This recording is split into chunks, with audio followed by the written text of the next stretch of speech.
Nima demoqchiman hozirgi gaplarim bilan? Bu ingalyatordan, aynan shu tabletkalardan siz chiqishda harakatini qilishingiz kerak.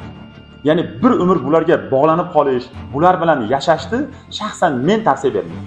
Davolandim. Yoki sanatoriyaga bordim. Pulmonologga bordim, allergologga bordim, hamma mutaxassisga bordim. Hammasini lecheniasini qildim. Lekin natija bo'lmadi. Yaxshi bo'lib qolaman, lekin uyga kelishimga yana shu muammo 15 kun, 20 kundan keyin, bir oydan keyin yana takrorlanaveradi. Aynan shu bo'yicha men sizga murojaat qilyapman degan savollar. Bu videorolikni to'liq ko'rishingizni men tavsiya beraman. Assalomu alaykum hurmatli kuzatuvchilar.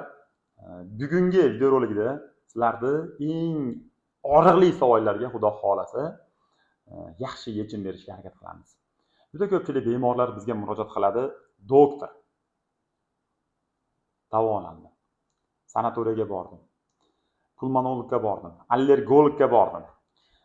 Qisqasi terapevtga bordim, nevropatologga bordim, psixologga bordim, fiziatrga bordim. Hamma mutaxassisga bordim. Hammasini lecheniasini qildim. Lekin natija bo'lmayapti. To'g'ri, men borganimda, yotganimda, dori-ko'llarni olib lecheniya qilganda yaxshi bo'lib qolaman, lekin uyga kelishimga yana shu muammo aytaylik 15 kun, 20 kundan keyin, bir oydan keyin yana takrorlanaveradi. Aynan shu bo'yicha men sizga murojaat qilyapman degan savollar juda ham ko'p. Aynan sizda ham shunaqa savollar bo'ladigan bo'lsa, aynan bu videorolikni to'liq ko'rishingizni men tavsiya beraman. Xo'p. Odatda bizi bemorlarimiz nafas qisayotgan paytda, nafasi xuruj qilayotgan paytda, nafasi bo'g'ilayotgan paytda ingalyatorlar ishlatishadi. Bu ingalyator to'g'ri yechim. Chunki siz aytaylik nafasingiz qisib turgan holatda u nimanidir kutishingiz bu yaxshi holat emas. Chunki kislorod yetishmovchiligi bo'ladi bu yerda, saturatsiya tushib ketadi va hokazo holatlar bo'ladi. U paytda ingalyator to'g'ri yechim agar og'ir darajada bo'ladigan bo'lsa, buni o'ylanmasdan qo'llashingiz kerak.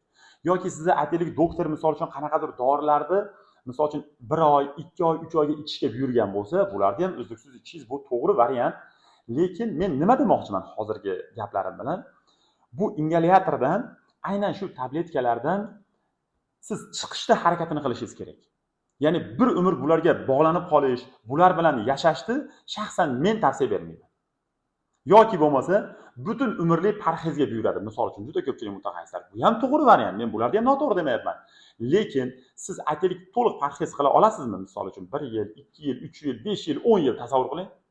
Misol uchun hamma misol uchun mana hozirgi kunda issiq yoz payti misol uchun hamma tarvuz yeyapti, misol uchun sizga mumkin emas qizil narsalar. Tasavvur qilib ko'ring, bu juda ham bir og'ir holat misol uchun. Yoki bir boshqa narsalar taqiqlangan misol uchun siz o'zingiz ham qiynalib ketasiz bundan. Nima ishni bilmaysiz kerak bo'lsa. Bo'lib ham agar sizning farzandingizda muammo bo'lgan bo'lsa, misol uchun boshingizni qotirib o'ylanaverasiz, misol uchun nima qilamiz endi? Yo'q, bularda hammasiga Xudo xolasa yechim bor. Endi qarang, bitta narsaga kelishaylik sizlar bilan. Kasallik asab ruhiy tizim bilan bog'liq. Bu narsani oldingi video darslarimizda ham, video lavhalarni juda ko'p gapirganman. Asab ruhiy tizim bilan bog'liq. Xulosa shuki, bu kasallikni davolashda, ya'ni nafas tizimi kasalliklarini davolashda, surunkali bronxit bo'lsa, hobl bo'lsa, aytaylik yoki astmatik holat bo'ladigan bo'lsa, bu xastaliklar davolashda asab ruhiy holat juda ham muhim. Bemor nima uchun doktor shu asab ruhiy tizimiga chuqur yondashib olgansiz, har safar gapirasiz bu narsalarni desangiz, mana sizga bitta savol beraman hozirgi holatda. O'ziga ahamiyat bering. Siz asabiylashganingizda, jahlingiz chiqqanda, stressli vaziyat bo'lganda, sizni nafas xurujlaringiz bezovta qiladimi? Javobingiz ha. E'tibor qiling, aynan shunaqa vaziyatlarda sizning xurujingiz, nafas yetishmovchiliklar soni shu narsa oshishni boshlaydi. Bu narsa sizni psixogen astma borligini anglatadi. Psixogen turi bormi, sizga dori-ko'llarning ta'siri u darajada yaxshi bo'lmaydi. Sepasiz ingalyatorni ma'lum bir soniyadan keyin o'sha aytaylik yana xuruj paydo bo'laveradi. Sizda umuman asab tizimi bilan bog'liq bo'ladi bu narsa. Bunga yechim nima? Bunga yechim sizni mana shu stressli vaziyatdan chiqarish, sizni xarakteringiz bilan ozgina ishlash, plus sizga mana bu parhezni, immunitetni ko'tarish uchun beriladigan oziq-ovqatlarni rejimini tuzib berish. Agar siz mana shu narsalarga to'liq rioya qiladigan bo'lsangiz, hamda nafas mashg'ulotlarini chiroyli tarzda olib boradigan bo'lsangiz, bu kasallikdan to'liq chiqish imkoniyatingiz bor. Doktor siz kasalligingizda bu xastalikni davolab yuboraman deb aytyapsiz. O'zi haqiqatda to'liq tuzaladimi bu bemorlar degan savollar bor sizda. Bu savolingizga menda javob bor. Bemor agar tavsiyalarimizga to'liq amal qilsa, ya'ni nafas mashg'ulotlari misol uchun umurtqa mashg'ulotlari buyuriladi bu yerda. Buni o'ziga yarasha sabablari bor. plus immunitet darajasi ko'tariladi bularda va ana shu psixologik treninglar olib boriladi. Bularni to'liq qilgandan keyin bemorning holati to'liq darajada o'zgaradi. Xo'p, kasalligi qaytalanishi mumkinmi? Qaytalanishi mumkin. Nima uchun? Chunki stressli vaziyat bo'lsa, gripp bo'lsa yoki bir aytaylik qanaqadir sabab bo'ladigan bo'lsa, kasallik qaytalanishi mumkin. Lekin bitta narsa aniqki, oldingi holatidaqa bo'lmaydi. Oldingi tushgan darajasidaqa bo'lmaydi, yengilroq bo'ladi bu narsa. Yengil tarzda o'tib ketib qolaveradi. Aytaylik, bir kunlik muolaja bilan holatini oldingidan ko'ra yaxshiroq tiklay oladi bu bemorlar. Aynan sizda ham shu savollar bo'ladigan bo'lsa, shu narsa sizni ham qiynayotgan bo'lsa, biz bilan bog'laning. Imkoniyat bo'ladigan bo'lsa, manzilimiz Andijonda. Telefon orqali bog'lanib, registratsiyadan o'tib keling. Maxsus kunlarda qabul qilamiz bemorlarni. Yotib, davolanib keting. Qolganini onlayn tarzda olib borish mumkin. Agar yo'q, misol uchun aytaylik, siz chet davlatda bo'lishingiz mumkin yoki bizdan ancha uzoqda bo'lishingiz mumkin yoki oilaviy sharoitingiz to'g'ri kelmasligi mumkin. Bunaqa holatlarda onlayn konsultatsiyaga yozilasiz va onlayn holatdagi onlayn davolash dasturimizdan bemalol foydalanishingiz mumkin bo'ladi. Nima uchun bu xastaliklarni onlayn tarzda davolash mumkin? Chunki bu kasalliklarda hammasida deyarli tahlillar bir xil. Deyarli shikoyatlar bir xil. Hamma holatlari bir xil. Bu tushunarli holat demoqchiman bu narsa.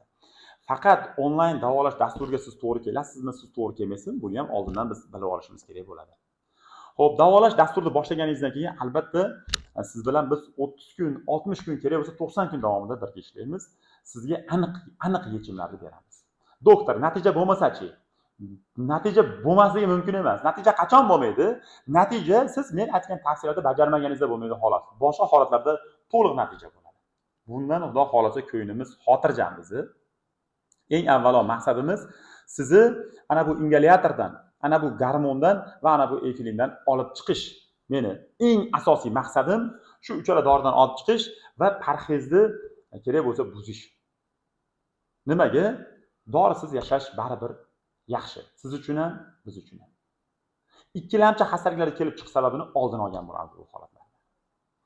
Xo'p, agar qanaqadir o'zingizda savollar paydo bo'ladigan bo'lsa, bizga albatta bog'laning. Raqamlarni qoldiramiz. Manzillar bor. Va mana shu videorolikka agar sizga yoqqan bo'lsa, obuna bo'ling bizning kanalimizga. Kuzatishda davom eting. Yaqinlaringizga taklif qiling, tavsiya qiling. Xudo xolasa bu xastalikda siz bilan birga yechimini topamiz. O'zingiz ehtiyot